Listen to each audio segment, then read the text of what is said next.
নমস্কাৰ। হাবিদৰাণীত থকা গছসমূহলৈ লক্ষ্য কৰক।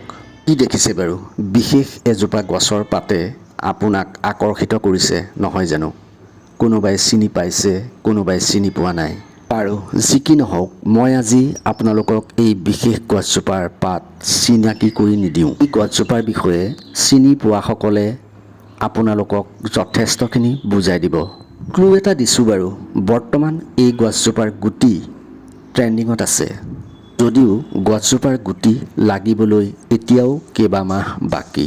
অসমৰ হাবি জংঘল লগতে বাট-পথৰ কাষত গজি উঠা গছ বননিসমূহৰ খুবেই গুৰুত্ব আছে। বিশেষতঃ আমি চিনি নোপোৱাৰ দোষতে এই গছসমূহ কাটি কুটি ধ্বংস কৰি পেলাইছোঁ। এইকণ সময়ত মনলৈ এটি ভাৱ আহিছে, এনে গছ বননিসমূহ আমি এটি থোপ কৰি ইয়াৰ পৰা উৎপাদিত সামগ্ৰীসমূহ বজাৰলৈ উলিয়াই দিব নোৱাৰোঁনে? ধন্যবাদ।